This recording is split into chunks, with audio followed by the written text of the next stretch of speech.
नमस्कृत्यं नरं चैव नरोत्तमं देवीं सरस्वतीं व्यासं ततो जयमुदीरये। ओ शंकर भगवान की जय।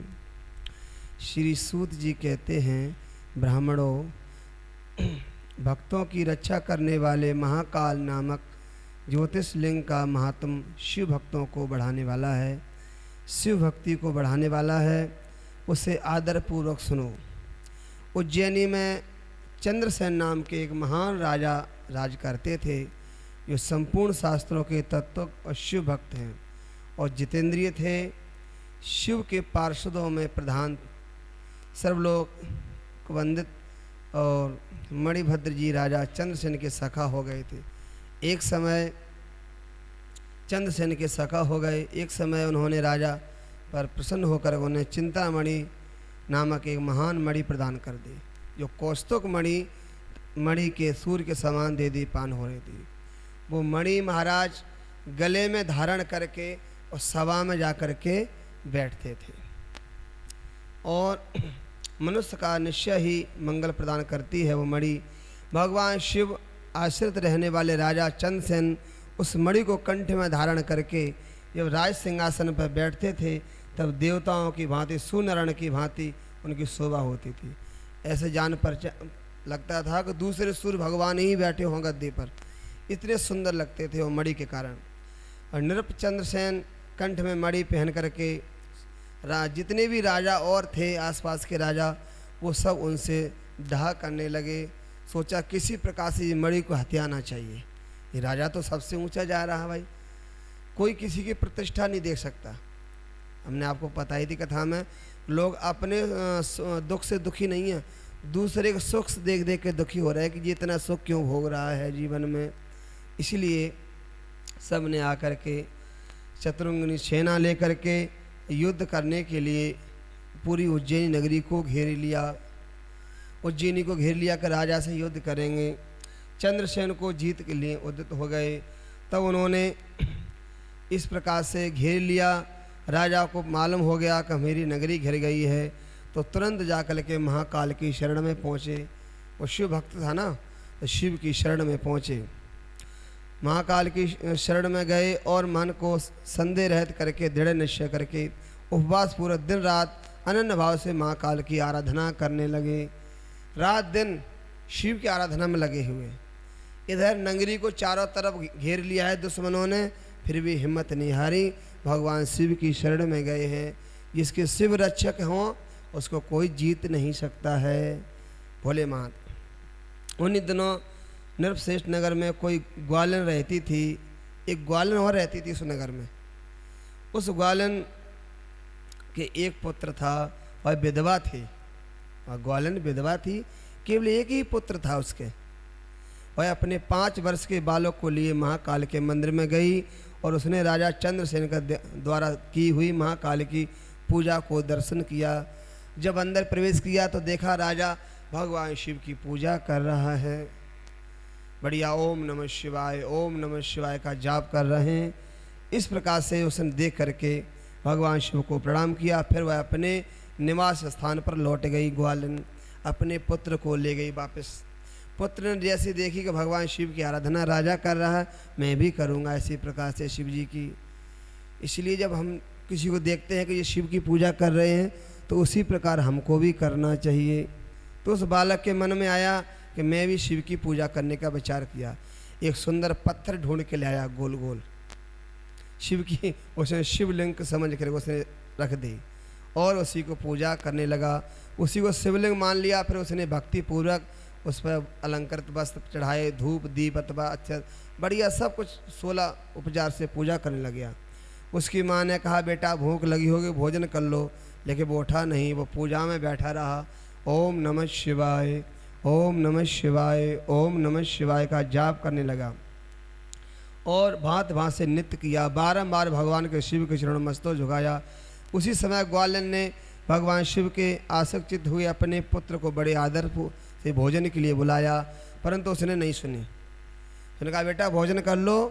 बोला भोजन नहीं, वो कुछ नहीं बोला। वो शिव जी की पूजा में बैठा रहा, भगवान शिव की पूजा में लगा रहा।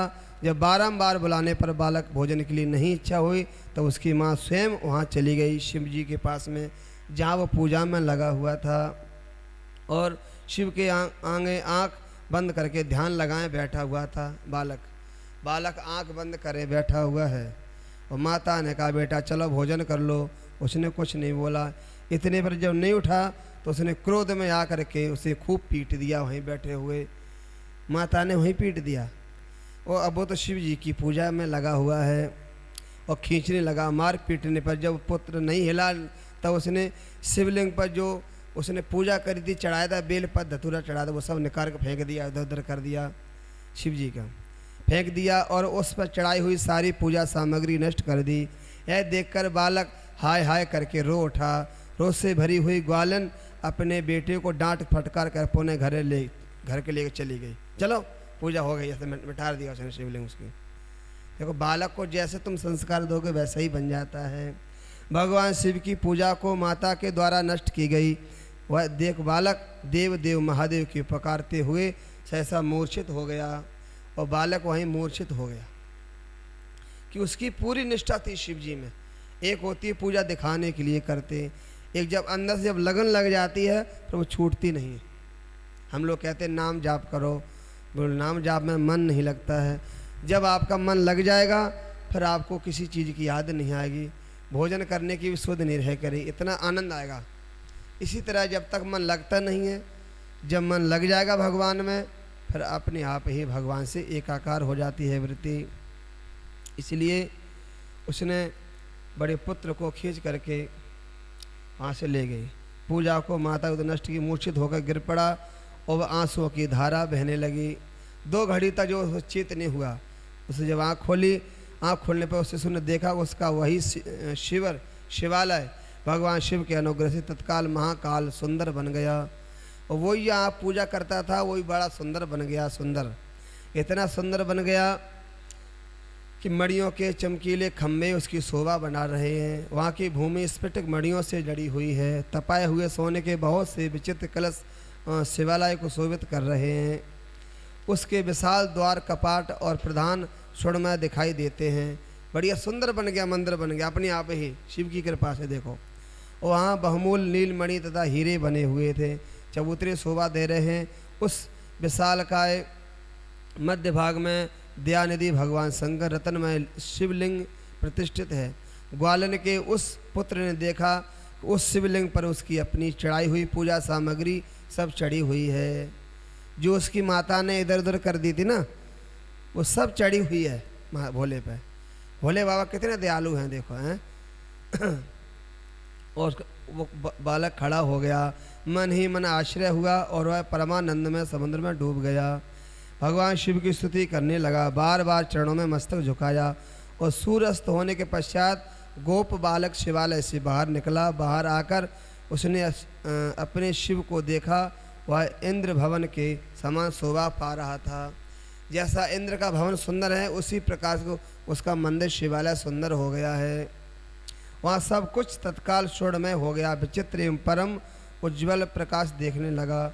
उस भवन के भीतर गया।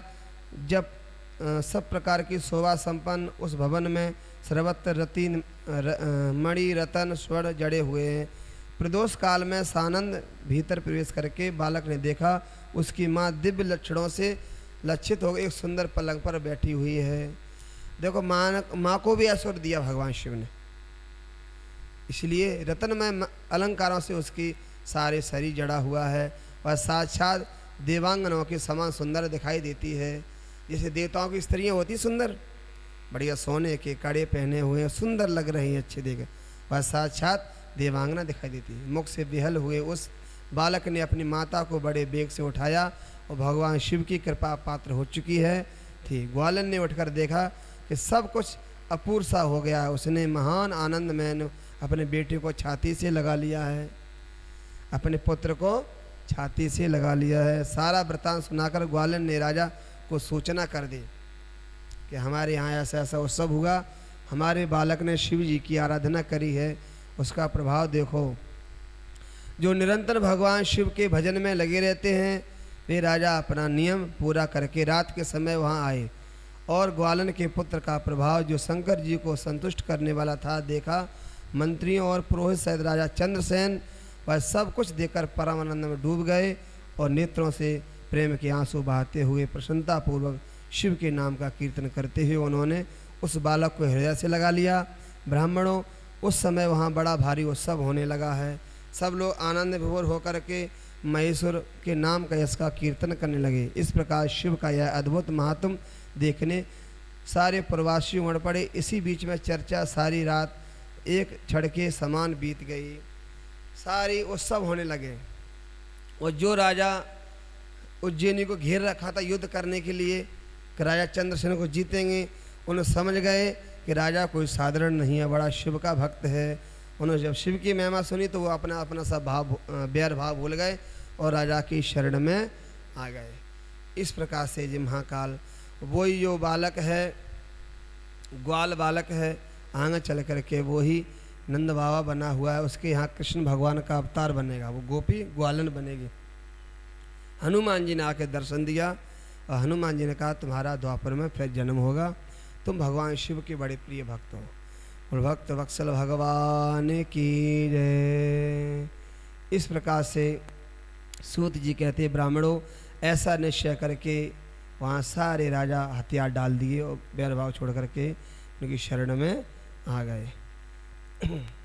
सूत जी ब्राह्मणों, ऐसा कहकर अंजनी नंदन भगवान शिव बाणर रूप हनुमान जी ने समस्त राजाओं और महाराज चंद्रसेन को कृपा दृष्टि से देखा तो उन्हें बुद्धिमान गोप बालक श्रीकर को बड़ी प्रसन्नता के साथ शिव उपासना उपचार व्यवहार का उपदेश दिया जो भगवान शिव को बहुत प्रिय है। इसके बाद परम प्रिय शिव हनुमान जी चंद्रसेन और श्रीकर से विदा लेकर के अपने धाम को चले गए। भक्त वत्सल भगवान की जय। ओम नमः शिवाय, ओम नमः शिवाय, हर हर भोले नमः शिवाय,